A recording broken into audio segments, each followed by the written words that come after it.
So I don't really know because we don't have a name for this. We don't.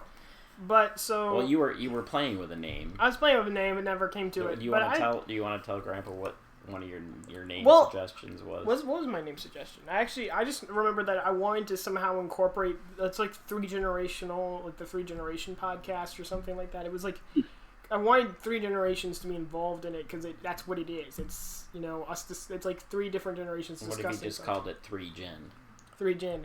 That sounds way too cool. And we're not cool. We're not. We're cool, but like it sounds way too like hip and like speedy kind of. You know. Do you have a suggestion? No, but I thought the 3Gens. That's a great idea. I think the 3Gens. 3Gens. GENS. No, you still think that's too hip? That would work, I guess. Okay. That sounds weird, though. It's a working title right now. Well, working title is 3Gens. This. All right. I'm Jack Rice. You're my dad. I'm Eric. And you're my grandfather. Yep. Roger Rice. My father. Yeah. Did you say your name? I did. Eric? Okay. Yeah. Okay. And we're discussing... I was interested in having a podcast discussing a topic between the three of us because we each have interesting kind of looks on life, each kind of corresponding to both our ages, environment. It's interesting, and I've always liked talking to you guys about stuff like that, and I thought it'd be interesting to have a podcast about that. Well, maybe we should elaborate on what generations we're from. Okay, sure. Who wants to go first? I don't really want to go first. I think I should go first. You should go first. The eldest. And probably the generation that's most obsolete and the least with it. So that's why I should go first, just to try to bridge the gap a bit. Is that currently that you're saying that, or is that in total? It's a general statement about my generation. So I am part of my generation. I can't get away from that. That's true. I find myself when I see pictures of my hometown that I remember. These are historical pictures, and I'll see Western Avenue when it was 1937, and I'm just drawn. I'm pulled to it. It's like that was years ago. By the way, in case you're interested, that was 84 years ago, and I'm almost 84. I'll be 84 this year. So you see, actually, I was born that year, so I didn't really know Western Avenue until probably a few years later when I became aware of what was going on in life. And that was Muskegon. That's Muskegon, Michigan. You're talking about. Muskegon, Michigan is where the Great Western Avenue is, and that is Main Street. That's the main street of the town. But my generation, and I already gave it away, is I'm a Depression baby, and they don't use that word actually when they talk about generations. They call me more the silent generation. And you can understand why, because I was born in the Depression and then brought up during the war. And when you're at war, you just give in to the cause. And you don't say anything. You just are part of it. You're swept up in it. And you don't complain. You you've got this big challenge that you've got to pull together to get. Now that gives you a little sense of my experience, probably compared to your generations, is that we were silent and yet we pulled together. Now I'm generalizing here. I mean, there were a number of ways in which we didn't pull together, or you could question whether it was really pulling together. We would ration things. You see, you ration so that more resources could go to winning the war. Right. Okay, but when you ration, that creates a black market, doesn't it?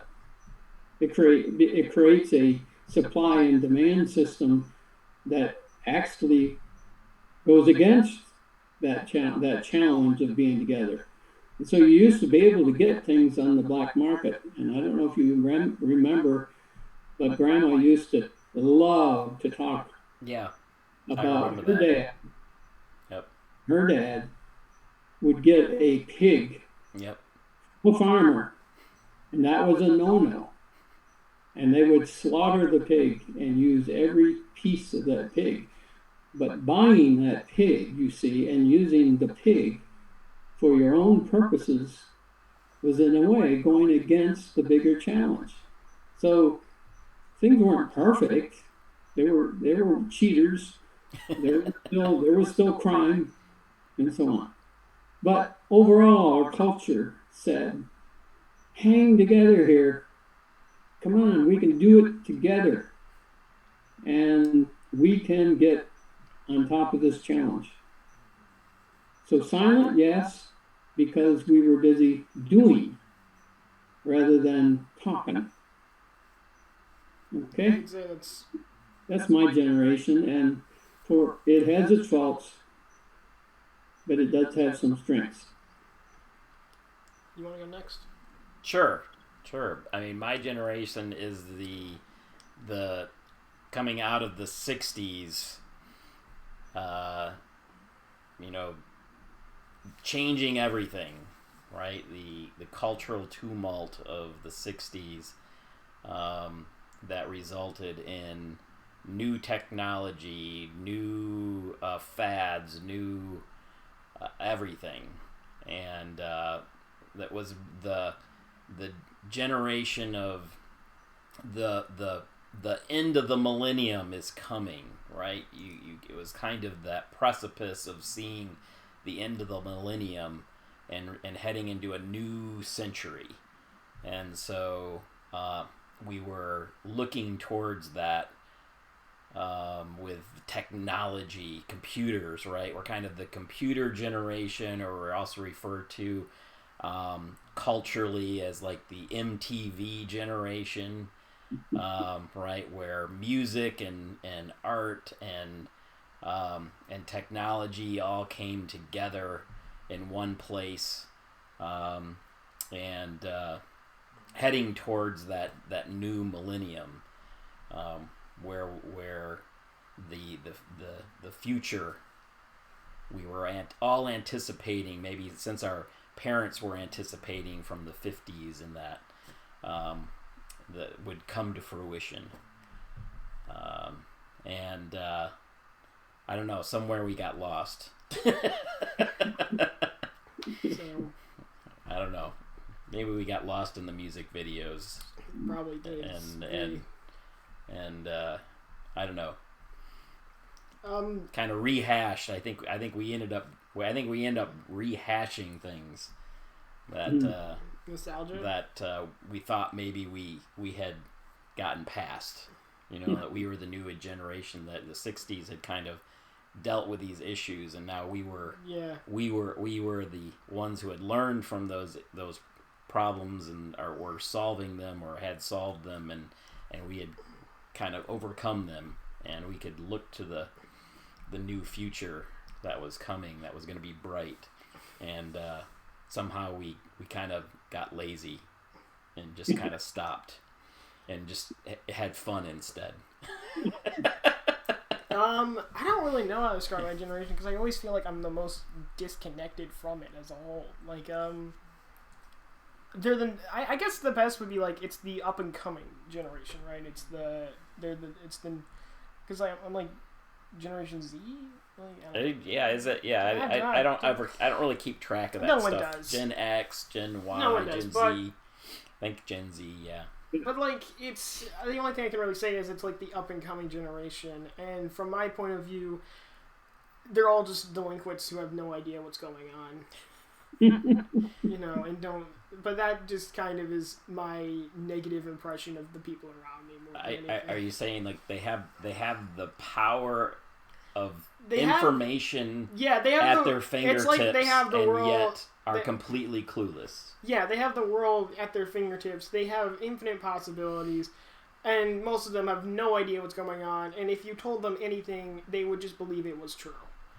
Like, they rely entirely on others telling them what the truth is and what is important. You know, they don't build anything for themselves. They just kind of write on the back of what already exists.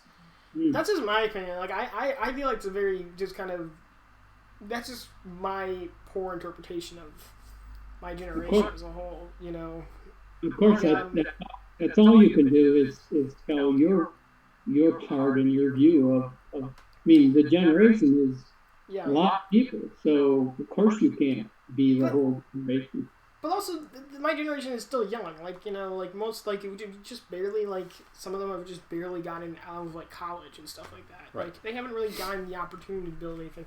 Of course, I kind of have this view of them just kind of latching on to what's going on because most of them are still kids and most of them still rely on their parents. I still rely on you guys to, like, to do things. Like, I just turned 18, you know, like...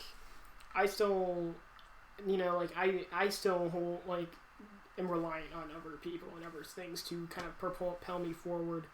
Like, we really haven't gotten to that point where we really had the opportunity to build anything and kind of, you know, really create anything of our own. You know, we're just kind of just starting that out. So I think that's kind of what explains my interpretation, you know? Yeah, I just feel like they're going too slow. You're facing your grandfather and I's generations are the ones that are technically in power right now, right? We're the decision makers of the times. True. Right now. No, you have that wrong. Your generation's in power. My generation. Well, you're right. Well, I'm saying yours. I mean, hey, but how old is our president right now? Okay, so pretty old. Right. So, yes, your generation is waning in its influence in terms of power and decision making, but I would definitely say that it still has some, you know, it has some sway, right? Because it's a large part of our population. It's still got some sway, but you're in the majority. That's what I agree. You are in the majority. Like they are just. Yes. Grandpa's generation are like they're just gripping on, like they're just kind of running in, like, you know, everyone kind of sees them as like, they're just the old fools, like, you know, we're the younger ones, we know what's going on, you know. Now let me introduce here the demography of this. Because you know your grandfather was a population specialist in sociology. Yes. When we have to deal with facts. That's when you should turn to the demographics, because that's hard fact. And it is a hard fact that my generation, born in the Depression, was one of the smallest birth cohorts born in the United States. Mm-hmm. And there were advantages and disadvantages. One of the advantages is that as I grew older and looking for something to do, I had all kinds of options because my generation was so small. So think of supply and demand. We were in demand by those employers, those who were looking for employees. Now, your father, unfortunately, is a tail ender baby boomer. And the baby boom started right after World War II, 1946. And it lasted until through the 60s. By the end of the 60s, it was pretty well down, okay? So that part of your father's problem is that he wasn't at the peak of the baby boom. He was at the foothill. And that probably influenced him tremendously because, in a sense, he's part of something, but he's marginal to it. He's not in there. Yep. The baby boomers, though, because of their size, you know, it's too large. And they face the problem of how do you fit this big, huge cohort into jobs? You know, it's I always get the metaphor of a snake trying to swallow a pig. You know? Yeah. Oh, I can't. He's just trying to get in. You can imagine what's happening to the pig being swallowed. The pig is saying, "Get it over with, you. Stop gagging. Get it." But because of that baby boomer situation, there's a lot of griping that goes on among the baby boomers about how they were treated. They didn't. Against. Yep. Yeah. They didn't face a world that was saying, "Oh, we're glad to have you." Right. It's good to have you right now. It's just, man.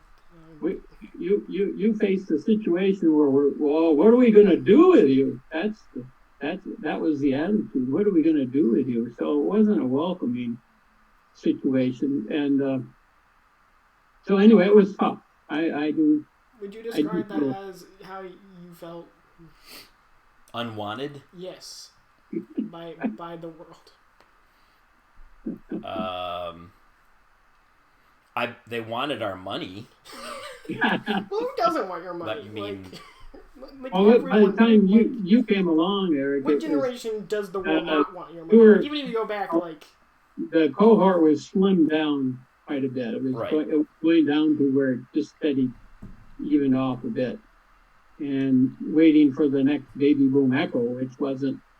It was a little echo afterward, but that's not your generation. So, in a way, you didn't have quite the problem that, say, your younger siblings had. Right. So where is he at then? Yeah, I'm just have you kept up with the? Yeah, where am I at? One of the problems now is that things have evened off the birth cohort size, so it doesn't fluctuate a whole lot anymore. So you don't have that difference between the depression baby cohort and the baby boomers. You don't have that. So really, because it's evened off, what's happened there is we say, oh hum, okay, another generation, oh hum. I'm glad that mine is not unique. Bland. That's fun.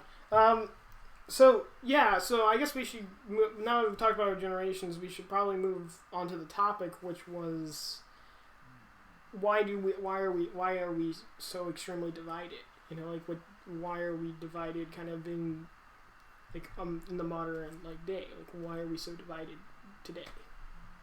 But do you have an opinion about that you wanna get us started with? Okay. I guess my opinion has always kind of been, my opinion is that I do think there is a division between us, and as we were talking before we started, as kind of Haidt says in Righteous Mind, that, he kind of explains why these things divide us, and there is a point that we are divided in the modern era.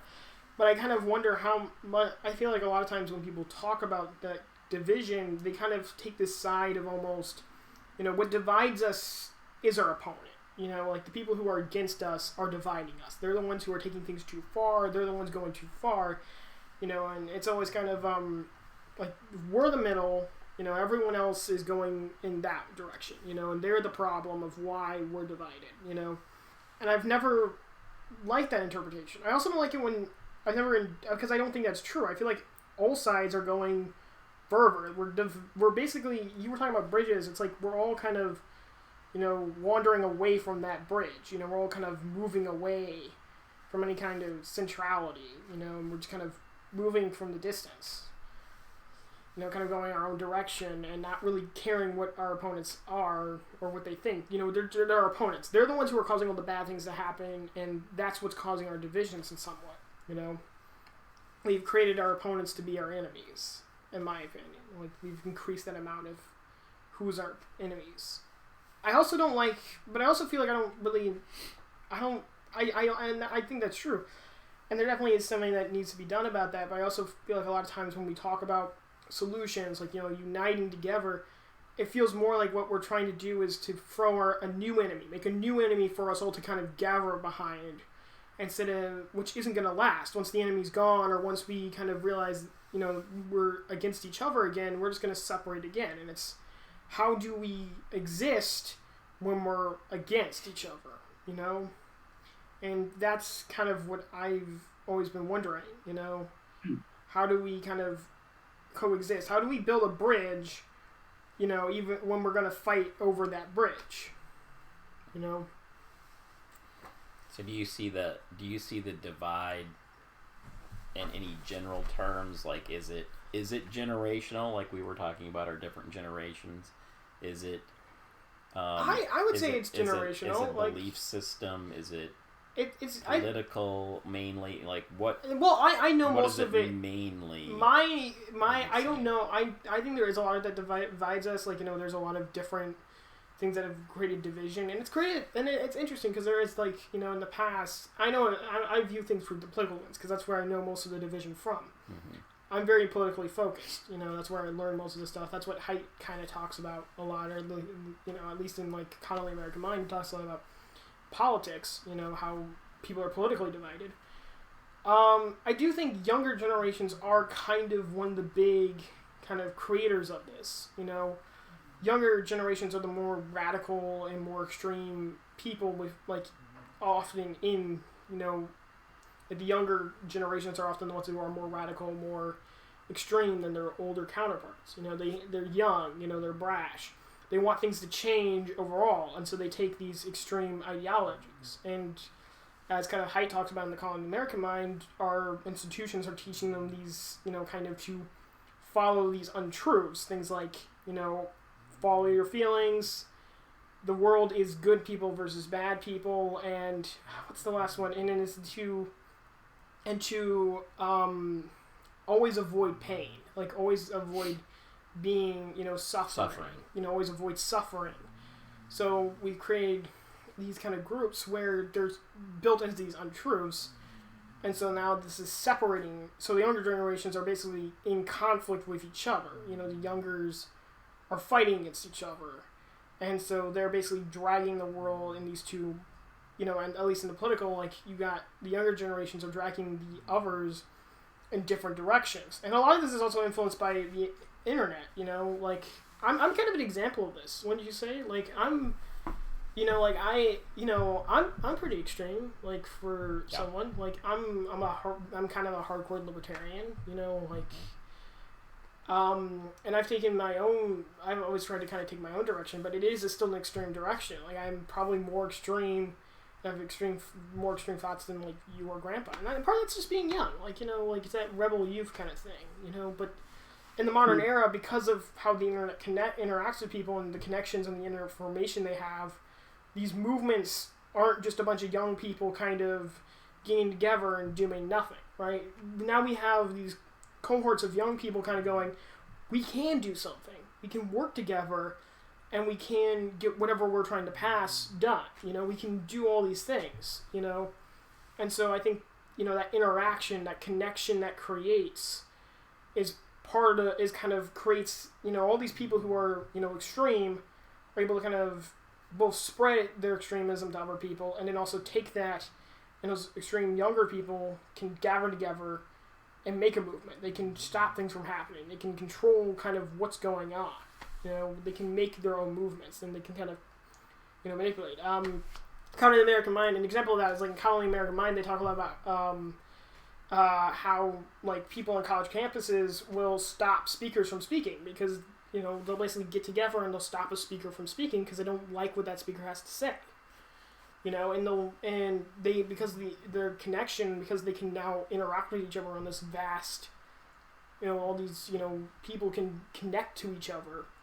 Virtually, you mean? Yeah, virtually, and then gather together at locations, like virtual meetups turning into actual events. They can get all these people connected, through virtual, interactions, through these communities online, can come together and stop these events from happening. They can stop things from happening. Basically, we've always had extreme people, but now because of the fact those communities can kind of find their place. People Have a can voice. yeah. I mean, but they Yeah, kind of have a voice, and that would be fine if it wasn't for the fact that they're finding these untruths within the institution. Our institution are teaching them these untruths. So it's creating more division, so that's a very poorly put together kind of thought, but that's what my thought is, You guys probably have better thoughts, better kind of, what would you say, Wow, that is a lot to follow. It's probably what most of mine's going to be. That's what's dinging around in his head all the time. We're probably gonna, this is likely gonna, like, for my thoughts, it's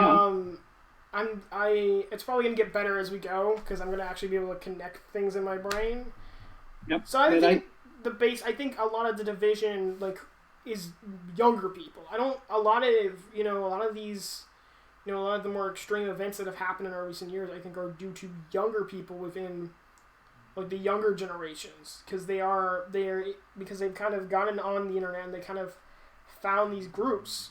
And again, as I said earlier, I think they're looking for purpose. They're looking for meaning within the world. As I was talking about, my generation, where the young ones, we want to create something. We want to change the world, And so we're willing, but because we aren't willing to search truth, but instead we'll believe anything we're told, we just kind of latch on to whatever we think is the best thing, whatever is good, and kind of latch on to that and follow that completely, They're followers. They're basically becoming a bunch of followers, in my opinion, Where people are following these movements because they're looking for meaning. So, I gotta be right back. You guys talk, because my computer's about to die. So if I say something and try to, move from where Jack was, he's not going to listen to me. That's one of the problems we have. Of course, his generation doesn't think through things. No, but the potential of what could happen. So of course he doesn't have his plug for his computer. He didn't plug into his computer, anticipating that the battery may be getting low, and so he's got to go get that right now, so he can plug it in. See, my actions prove my point. Right. Exactly. Yeah. I planned that from the start. That was totally my plan to prove my point. And that gives me a little launch there. I can take off from that. So, he's got to plug in, and as I've gotten older, I'm convinced that energy is the key to life. Energy, inside of us as well as around us. Okay, and in other words, the energy is the ability to move in certain directions and to sustain that movement. So your poor computer is losing energy. It's not able to move in the right direction. So plug it in, make sure it's got energy. We're good now. As an old person, that I don't have the energy I used to. I need to be plugged in. I know that, and yet there's nowhere I can plug in. You see, that's the problem. That energy. But no, let me just build on the idea of energy. It isn't just energy that we need, although it is energy that divides us. Why? Because your energy is directed in one way and somebody else's energy is directed in another. Hence, divide. We're divided because even though we all have energy, but we go in different directions. And the farther we go in those directions, the farther apart we are. So in our current situation, political situation, that's what's going on. We want our Congress to work together and to have the energy directed in the same direction, same way. And what do? No, instead they use their energies to divide. Okay? Now, I'm getting at a larger picture here because I think that's what we all need. We need a sense of a larger picture of life and the world than we have, because we keep getting fed little pieces here, little pieces there, and we try to put them together and they don't fit and so on, and we end up with a little bit of a sense of things that just doesn't quite fit together. But I love Corinthians 1, especially the verse that says, in Christ all things hold together. That is a very powerful statement. Christ, what holds Christ together, though? It's love. It's love. Yeah. That holds it together. In other words, love is directing energy toward others' good. And so if you do that, you're directing energy toward something that's unifying. So unity is what it's really all about. Love is unity. Right. And it's unity by caring for the good of others, not ourselves. So what divides us is we don't really have this common source of unity, Jesus Christ, that will help us come together and unify. Instead, we use our energy in different directions. Even in the church, it's supposed to be the body of Christ.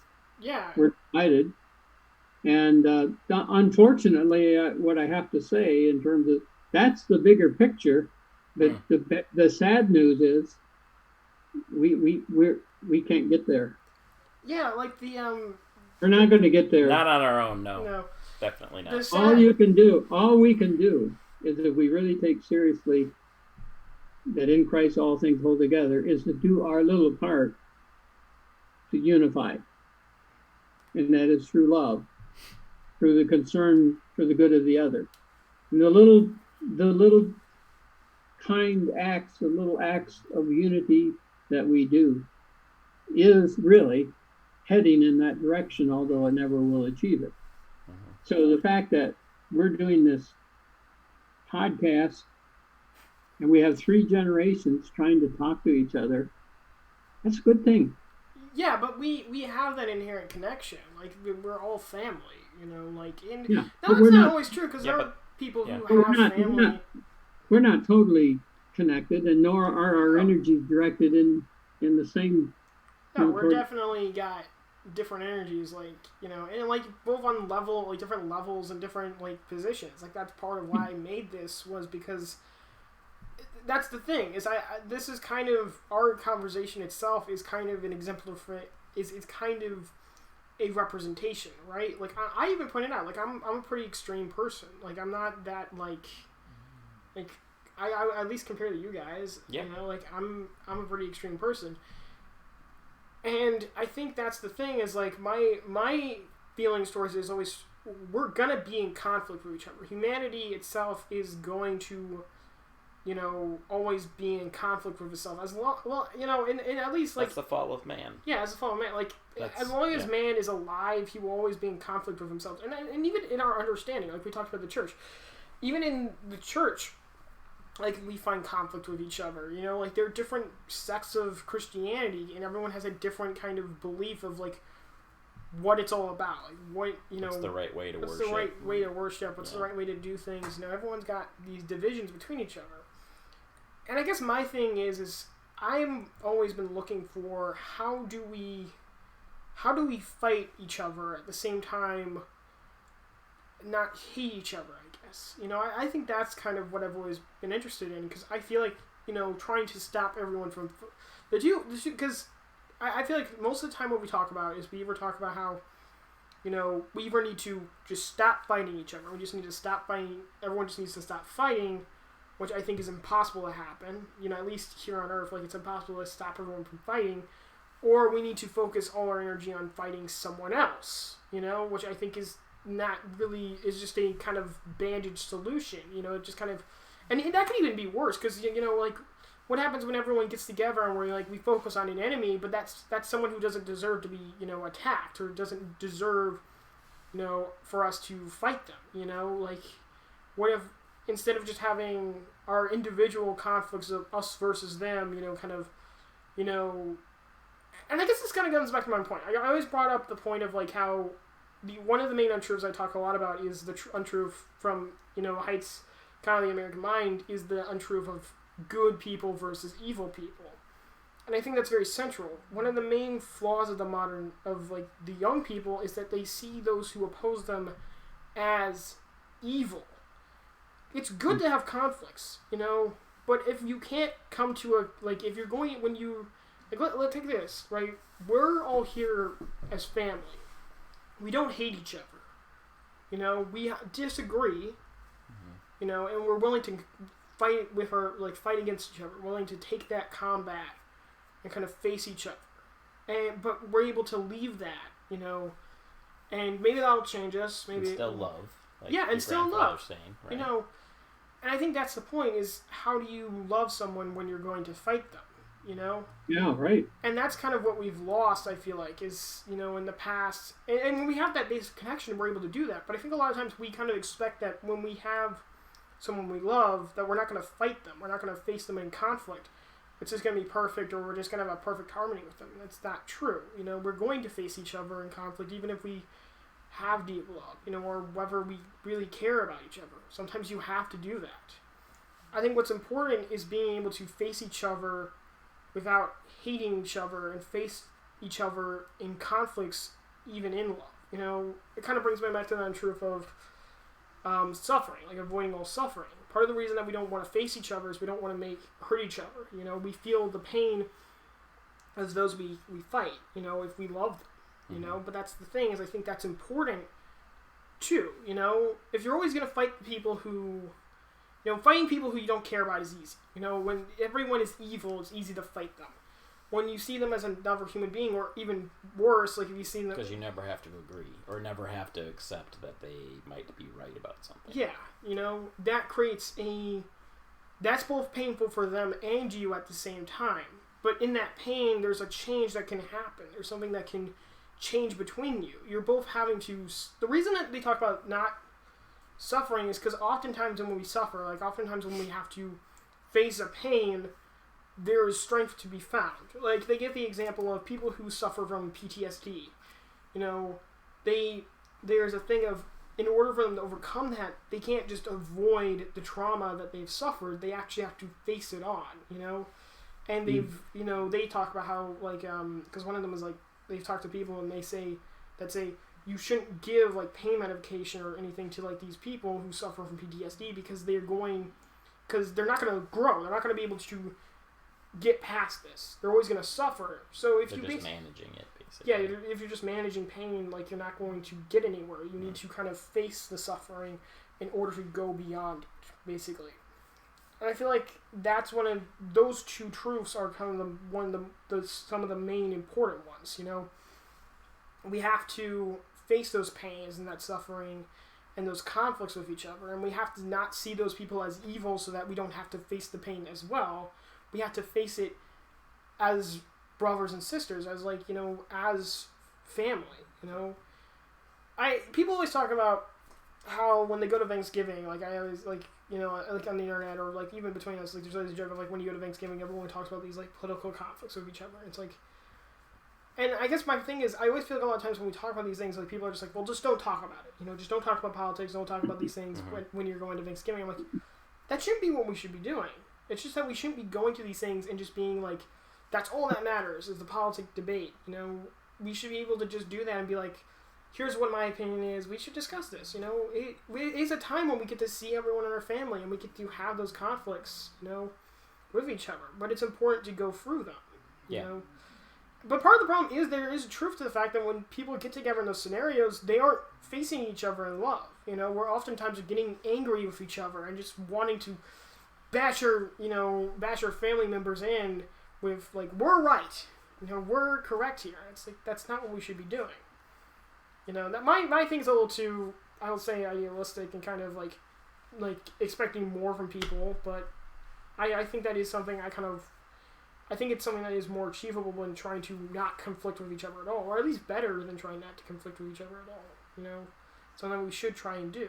You know, do something like this. You know, that's another reason I wanted to do it. Is that like I have a very interesting relationship with each of you. Like, you know, we're always getting into conflicts with each other. Like, you know, and that's why I wanted to bring Grandpa here. Like, I want all three of us is because Grandpa's wiser than us. Like, he's got more knowledge. And I think this goes back to your point of energy.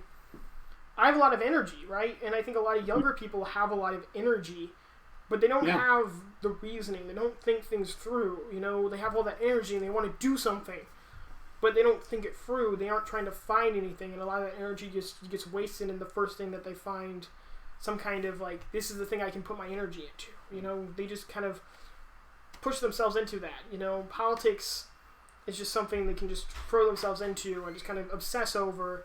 And it's not about thinking about it or talking about it or kind of being like, what is the best thing to do, but just kind of engulfing themselves in it. You know, kind of covering themselves in it and just being a follower, you know. You know, just following whatever it is, you know, just kind of following this ideology without questioning it, without thinking about it.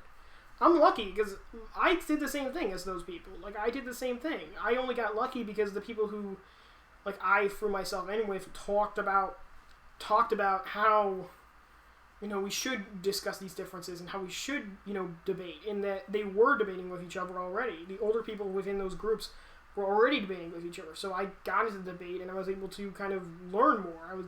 It was diverse in thought, not just kind of, you know, kind of one thought together. And that's what Haidt also talks about in Common the American Mind, is how a lot of kids who get onto like college campuses are basically, they're being put into this scenario where there's no diverse thought. It's just one thought. Like everyone agrees on one idea, and if you don't agree with it, you're gonna get hurt. You know, you're not gonna. You know, they won't let you. You know, express any idea. It's not a diverse. You know, a university of like diverse idea. You know, I'm lucky. I found people who were diverse in idea and were willing to talk about it. You know, were willing to discuss different ideas. You know, some people aren't. Some people find themselves in groups who don't want to think about anything else. They just want to make everyone yes versus them. And I've gone down that path. Like, it's an easy path to go down to. Even with, like, discussions of thought, I've been like, you're wrong and you're evil, you know, before, like, at people who I disagree with, you know.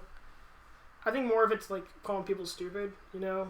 Like, you know, just sometimes feel like people are fools, you know, but really when you think about it, they're not. They're just thinking in a different way, you know.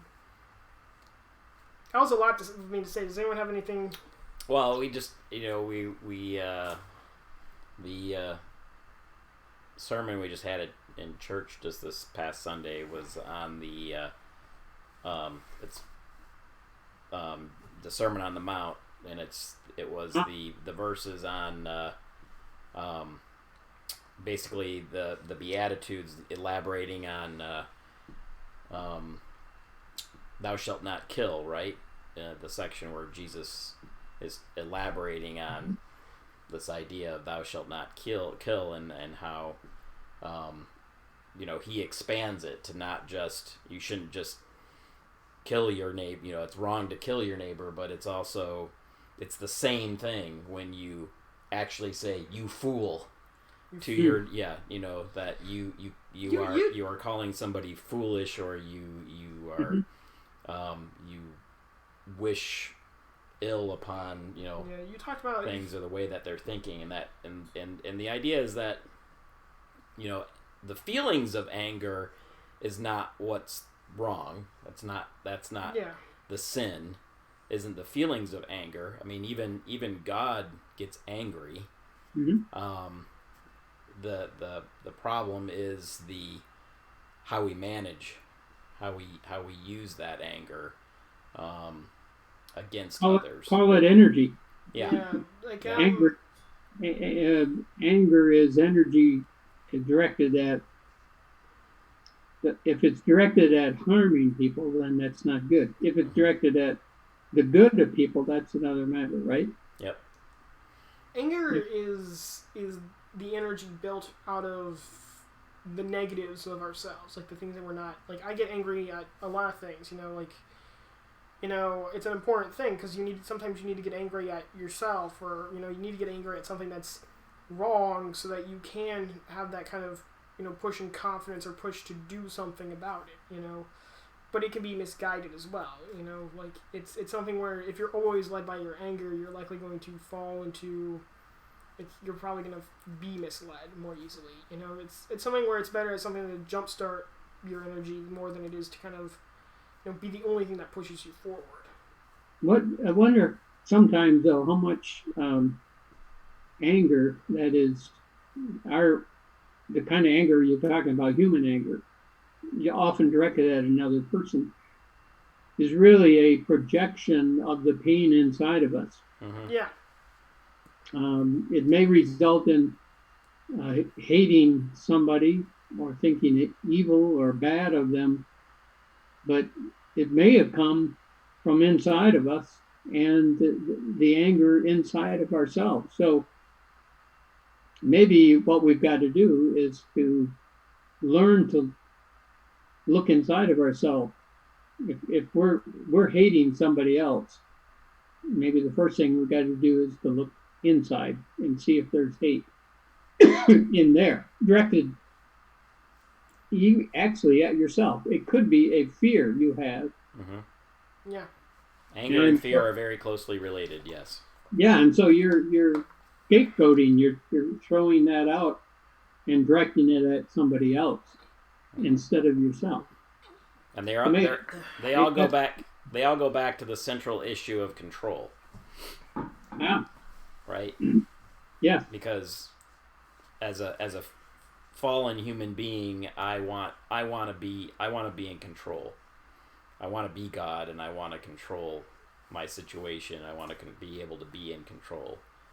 And realizing that I really don't have ultimate control, Mm-hmm.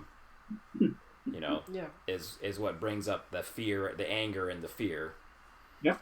And the only solution to that is to trust God. All right. Yeah, like and that's the hard thing. That's the hard part. Well, that's what's weird is that we've talked about this before. Like I don't really have much of that fear, right? Of I don't you probably I have more that if that is a fear, it's more extended to myself rather than the world. Right? We talked about this before. I'm not really worried what's going on in the rest of the world. Like what's going on day to day. With COVID, I completely just kind of forgot it existed. But yeah, so I was gonna say, oh man, there was so much I was gonna say. I completely forgot what I was gonna say. Or were you gonna get back to conflict? Well, I think I was gonna get back to conflict. What were you saying before you were talking about control? What was the thing before that? Oh, I was just saying that. Control. So I was gonna talk about conflict because I think one of the things that is true is that we've kind of realized.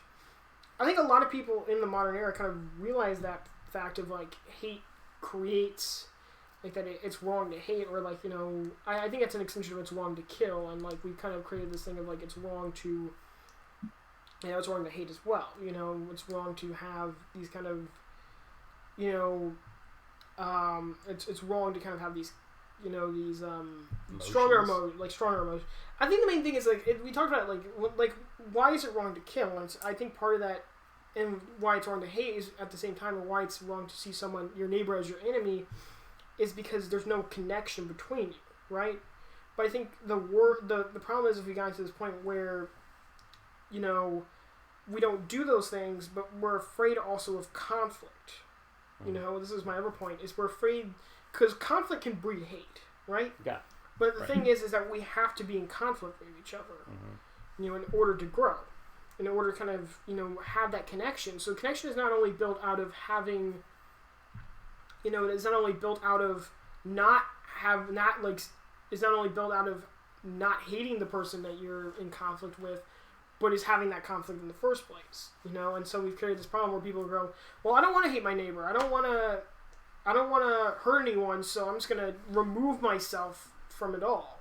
I'm going to take myself out of it. I'm not going to interact with it at all. Interact with other people. I'm not going to talk to my neighbor because I'm afraid that I might hate my neighbor. It's kind of this thing of not only are the people who remain are not only politically divided in the fact that they hate each other, but everyone who, maybe some of the, like the younger generation are in it. They hate each other. They hate the differences between the two. Their enemies. The people who disagree with them, they hate them. But I think like the older generations, at least maybe not you guys, but like some of the older generations have been like, I don't want to do that. I think it's kind of true with the younger generation. Like they just like, I don't want to be in the conflict. I don't want to. No, I think they're all wrong. I don't want to deal with that. So I'm gonna remove myself. I don't want to be in conflict. I'm gonna remove myself from the conflict as a whole. I'm just gonna keep to myself. And not say anything at all. Yeah, that's. I must admit that that's something that I should call it a coping mechanism that's been in my life a long time, and I've had to learn how it's wrong and how it needs to be corrected. What am I talking about? It's a coping mechanism. It's called fight or flight. Yeah. Either have it out, and then there's damage that comes from that, or run away from it. But there's damage that comes from that as well. Yeah. Neither one of those are really good coping mechanisms, but they're the go-tos that we go to too often to solve some kind of problem or conflict that we have. When in fact, and I think I'm getting to where Jack was talking, when in fact what we really need to do is to communicate, to reach out, right? To connect with the other person. Yeah. And instead of fight or flight, it's really move toward the person and begin to talk. Now, the problem there that I have is often the communication turns into rationalization. That is the tendency to reason and argue reasons and back and forth, which often doesn't solve the problem either. That's true. That relates to the righteous mind that you gave me. It's really helped me. Instead, what we ought to be doing when we communicate and move toward the other and try to communicate is we need to actually understand the feelings of the person, not the reasoning, not the thinking. We have to understand the feeling of the other person, where the other person is. That's where we mess out so much. Yep. We don't. And it's that passion in the other person, that those feelings is where things started in the first place. The reasoning simply backed it up. So when you're arguing the reasons, mine and the other person's, we're not where we're supposed to be. We've got to. That's why we look at the other person and we go, how do you not see what I see? How? Yeah, like, why does this not make sense to you? That's what we're talking about, right? Right, exactly. It brings us back to the Thanksgiving thing of, like, why do you not understand what I'm trying to say? And there's a truth there, but I think part of it is also we have a flaw in, here's the thing.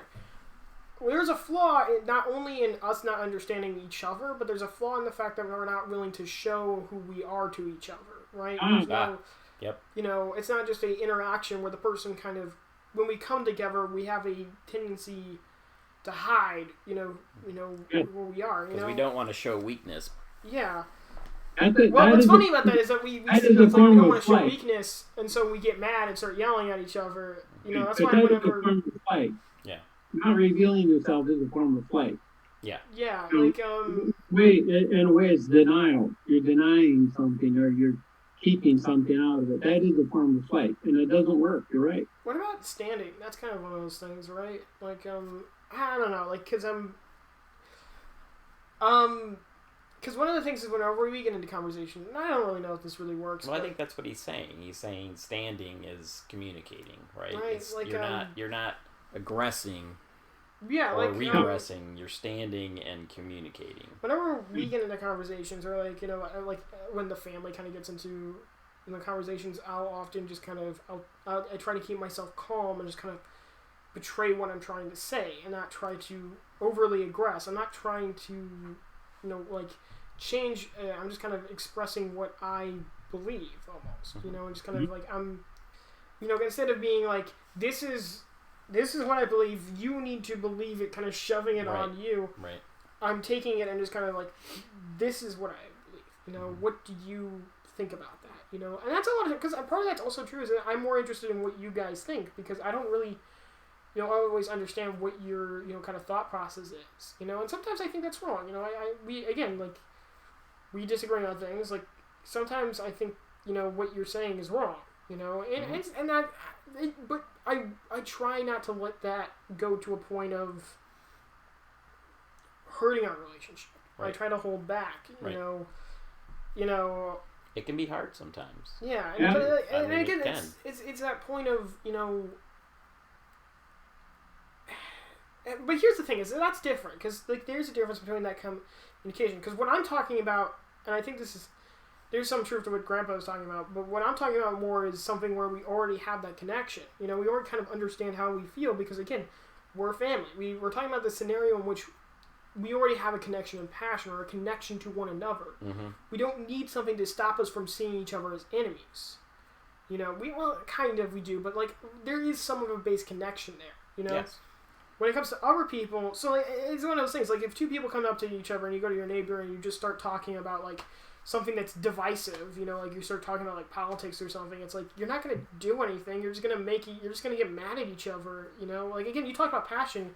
Like a lot of people build a connection on something that they're both interested in, both passionate about, you know. The interaction. There needs to be a base interaction before you start talking about things that are divisive, you know. And that could be one of the problems, is that sometimes we just start off things that are divisive, like, you know.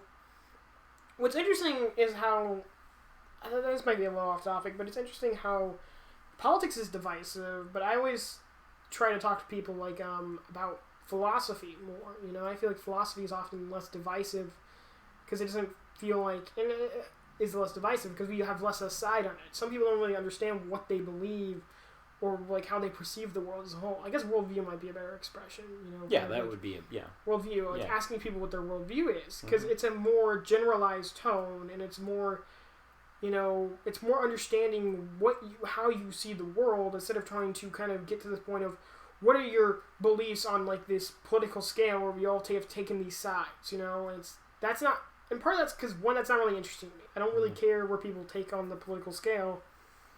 But understanding somebody's worldview is that communicating, you know, you're understanding how they see things. Yeah, which and, equally and so what causes their emotions to.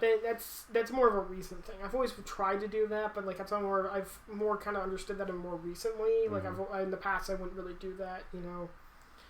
You know, but like that is something where I found myself more interested in that. You know, like what's a worldview kind of connection. I think we don't really talk about that as much. You know, it's more about, we always talk about divisive things, and divisive thing, and like what we're divided on is based on our worldview, but we often don't talk about the worldview itself, and we're more willing to talk about that, in my opinion, than, you know, other aspects. Sure. You know, and part of that I think is kind of because a lot of us don't understand what our worldview is.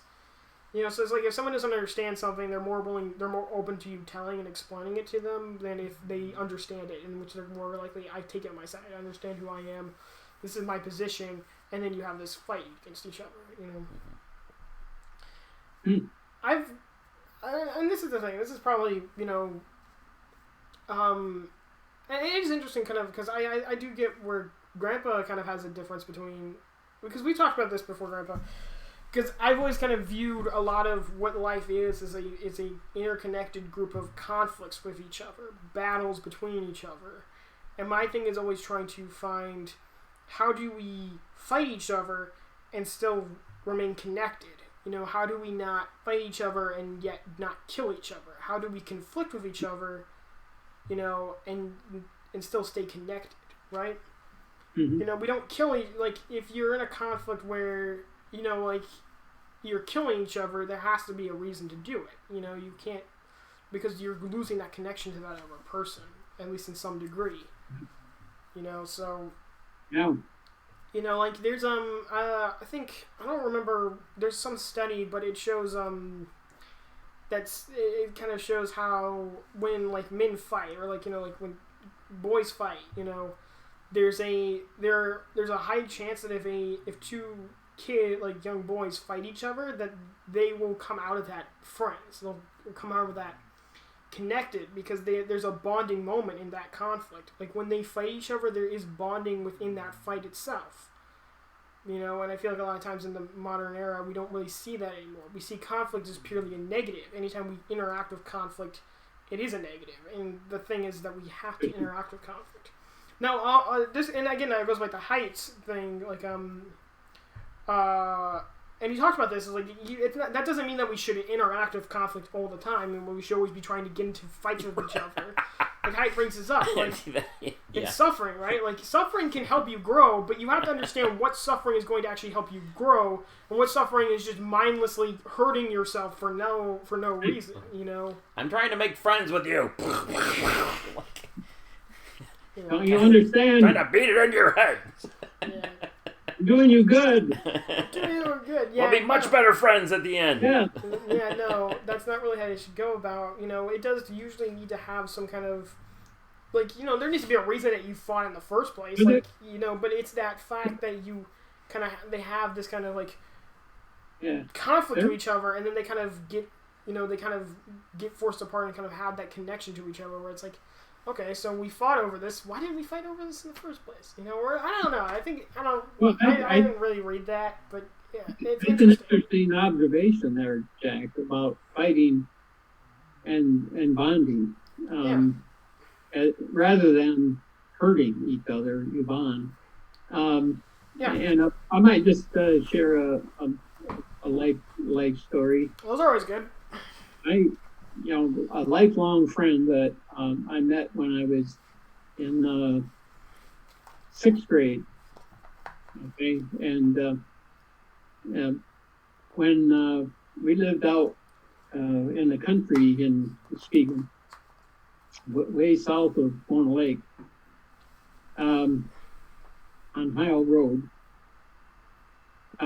my parents were still traveling every Sunday to church to Bluffton. Now that was, in those days, a long ride in the car to go to church and back.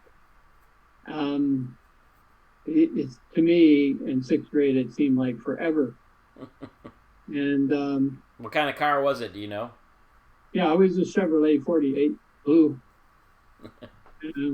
Windows down when the weather was nice. But no air conditioning or anything like that. But still, it took a while to get to wander all the way through town. It's really, if you look at a map, it's almost going through not quite the town to get to the church. So at the time, the Christian Reformed Church planted a chapel, Hope Chapel, very close to my house, on the corner of Heil and Henry. And I kept telling my parents, I said, why don't you let me go to that church? Obviously, I could sleep in longer on Sunday morning and so on. They actually did let me, believe it or not, let me go. Mm-hmm. And I was in 6th grade, and I give them credit. And I met the son of the pastor and his wife there. And it turned out that this was kind of summertime.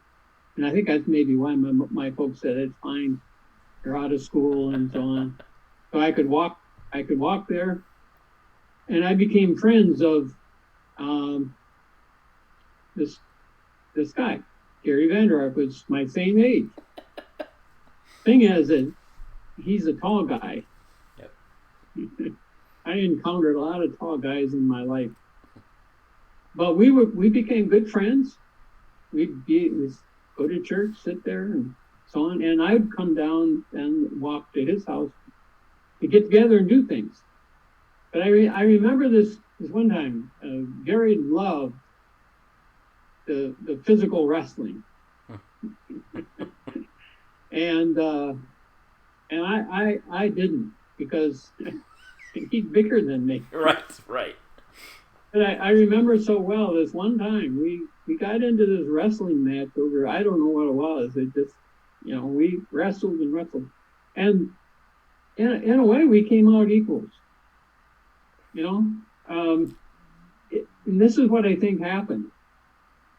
He's a bigger guy. I think there probably was fear. Okay? And in wrestling together in conflict, and it ended, and we both were fine. Emotionally in me, it said, he's okay. I can trust him, even though he's bigger. Yeah, I can trust him, and we became lifelong friends. We still are friends today. yeah. We stood up in each other's wedding. We roomed at Calvin together, and so on. And we've that bond has stayed there our whole life. So that's an example of where conflict, can result in bonding. Not guaranteed though. No, but it's interesting because that's what studies kind of show. Like it's when that whole conflict is a negative. Right. And I wonder that you kind of brought if he had beat the crap out of me, I would have been the end of the friendship. Or if I had beat the crap out of him, right? Probably wouldn't have happened. But that is interesting. I don't. I don't really know if that's true or not because we never know if that's true or not. But I thought it was interesting is that you talked about like you could trust him then, and I wonder if that's part of it is like when you kind of. Because when you want to rely on someone, you want to kind of see their strength as a whole, right? And that's kind of what a fight is. It's a like in a fight where you're not trying to kill each other, but you're trying to kind of like a lot of a fight is kind of measuring your strength against each other and kind of seeing who's stronger. And if you're gonna have any kind of friendship or when the people we rely on, we expect them to be strong. Like we want to see strength in them. Like we always are trying to. Yep. Because like a friend is someone you usually rely on, and like kind of trust, right? And so it's someone who who shows strength to you, And I think that's interesting because like that could be kind of seen in my relationships. Like I think I've only ever like I've always kind of said this a lot of my friends. I don't trust them, because like I've never seen strength in them. Except for one. There was one friend who I did at some point see kind of strength in them. Their willingness to stand up for themselves over others. Stand up again, even when that's when the system or like when their school was against them. Like he stood up. He stood up for himself and he stood up for what he believed believed in. If something was stupid, he would say it was stupid. It's kind of that strength that I kind of appreciated in him. It's just kind of that, people, like, there's kind of that, we want those who we care about to have strength, right? We want to see strength in them because we have to kind of rely on them, Mm-hmm. Like you have no strength. Oh. Kidding. Yep, that's true. You're definitely stronger than I am. But yeah, I just thought that was interesting. Is there anything else? Because I think we're getting close to like the end. It's been like almost 2 hours, maybe like an hour and a half, maybe. I would say it's close. Yeah. Any like final statements? Did we answer the question? Did we answer the question? Well, maybe we just opened up the question. I think we did. I don't think like the question isn't gonna have a singular answer. It's gonna come from people because I want to be a writer, right? And I want to kind of teach. I've always kind of my conflict in life is how do I teach younger people? Like, what do I teach younger people? And I guess that's kind of what this is. It's kind of teaching people, kind of, it's kind of going through things, and kind of thinking through things, And we've made some kind of inferences, like we talked about, how should we interact with people? What can stop us from always reaching to these conflicts where we just kind of, hurt each other? But how do we, the fact that we need conflict. But we also need to not hate those we're in conflict with. We kind of established that already, and that's important to kind of lessening the division between us. Yeah, if I might throw out, a modern example, and it's an institution, really. You could call it that, is sports. Yeah. The competition in sports should result in respect for your opponent, Yeah. your and in a way trust that you will play the game fairly, and so on. And when a competition, a game goes awry, is when players forget what the main outcome is supposed to be in that game, and start to say it's more important that I win. You see what's happened? Instead of being committed to the game and its outcome together, really a good competition in sports is when the game is good. So Think of it, and you work toward the good of the game.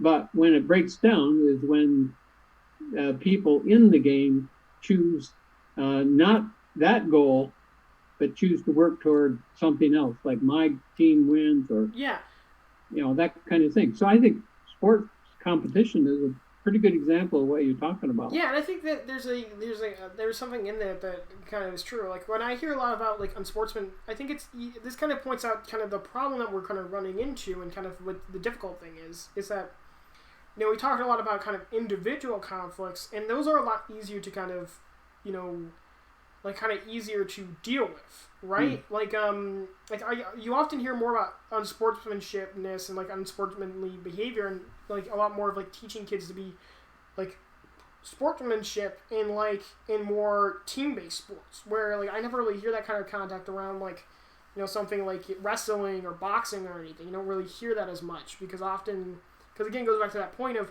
the conflict is between two individuals, right? And it's easier to kind of resolve a conflict between two individuals because you're fighting for yourselves, and it's easier to kind of get to that bound because you're just interacting with each other. Whereas in like a team sport, you're interacting with your team, so you have the conflicts within your own team and the conflicts with the opponent's team. Mm-hmm. And that's kind of what we could argue is like what the difficulty of political division, or just the division in the modern era, is that it's division between teams and not division between individuals, Yep. It's about we're not fighting for ourselves, we're not fighting for our like what we individually believe, but we're fighting for our team. And part of the problem might be that we're trying to fight for this team that we are on instead of trying to fight as individuals. And I think part of that is disconnecting ourselves from our teams, and kind of like I talked about worldview. Our worldviews often aren't aligned with some type of team, but instead with ourselves. We have a personal. We were talking about that in terms of what's your identity. Yeah. How do you identify, right? Yeah. Yourself. And so there's that, and that can create some connections. So, but the overall problem that we have on a wide scale is how do we stay sportsmanly in these teams? These giant teams. How do we stay sportsmanly when we're not always interacting with teams and not interacting as individuals? And how do our teams interact well together? And I think that's what you guys have always been talking about, and that might be one of the big differences between our interactions. You guys have always been trying to interact with how do we interact as teams, and I don't really have the answer for that. That could be something that we might have to discuss later on, but I'm kind of need food, and so I kind of want to wrap this up. Okay. So do you have any final comments? Yeah, I think that's a good good lead into the fact that that's what makes what Jesus calls us to as Christians is so radical. Why it's so radical is because he calls for our identity to be in him, right? So instead instead of saying my identity is this group or that group, my identity when my main identity is in Christ, then my interactions with those groups are not so dependent on that I don't have to tie myself so completely to any of those other groups because my identity is here. You can argue and Jesus, right? That's my identity. some people have made the argument that one of the things that is, and I don't think it's 100% this, but like some people talked about how one of the things that might have caused more political division is our kind of disconnect with the church. The church isn't as much of a main institution anymore. It's become, more people have disconnected from it as a whole. Our culture is less about the church as a whole, and so so the church is basically kind of having and some of our conflicts can come from this question of should the church try to re-grasp that or not, or these differences in the church trying to grasp back at that in different ways. You could argue that the church is divided between people who are trying to adapt to the modern culture and trying to kind of adapt to the modern culture so that they stay relevant and stay integrated with the modern era, or the church trying to regress and kind of stay back into the past and try to force everyone back into that era. And that's kind of a conflict the church has. Personally, I don't think it should do either, and I think that it's just going to end up destroying itself, both internally, because it's going to create this conflict between different sects of the church, but also, within the wider scale of the world. It's just going to end up hurting itself more. I think we talked about this before, of how really maybe it's better if the church just kind of expands into other areas of the world instead of trying to grasp onto what it has here, moving Here, on, like here in the U.S., The American church. Yeah, the American church, kind of moving on, kind of finding a new frontier. I don't know, there are people who have much better theological understanding than I do, and that's just me taking inferences from stuff I've heard. Yeah, before. I think as we continue to discuss at future discussions, we can focus more maybe on specific divisions. Is that what you're hoping to do? Like we can talk about divisions within the church, or we can talk about certain political divisions. I don't mind. I don't that really kind of stuff, or you want to. I maybe we can continue this next time, but I kind of don't want to. I kind of want to move on to new topics. I don't want to just make it about division. I think division is but again, division is a really good point. I'll think about it. Okay. I do want to talk more about the church because it is one of those things where I think that's the thing I have the least connection to. And I you guys are older and you have more of that knowledge, so that might be something that would be.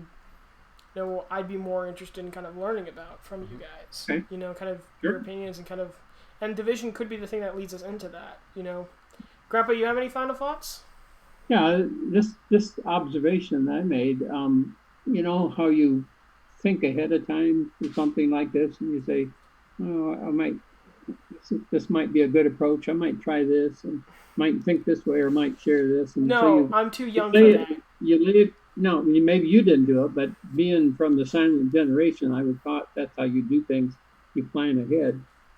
And what I could say is, all my plans up in flames simply because we went in different directions that I didn't even anticipate, and I learned your views that are different than I even anticipated. So it was kind of fun meandering through your minds, and it was quite different from what I had planned. So I'm glad. Related to what you said, Eric, about control, there's no control over anything of this thing. yeah, and that's what I was talking about earlier was that. Flowed, and I want to thank Jack for letting it just flow. Okay. Yeah. But no, but like I was talking about earlier is that, we don't really have control over anything, and the problem that I have is that my control that I focus on is within myself, because I don't really care what happens in the world, but I care about what I can control, and maybe that's something I need to kind of deal with and kind of let go of, and maybe not today, but it is, there are things I can see that are flaws within my own thinking but I kind of just kind of go, future Jack can deal with that. I'm still young enough to I'm still young enough. I can be naive and stupid. I'm still young enough to do that. Sure. Right. Yeah. Amen. And we love you enough to let you suffer some. Thanks. Yeah. And if you want me to punch you in the nose, for your own good, no, I won't do it. I refuse. Okay. I think that's where we'll end it for today. All right. All right.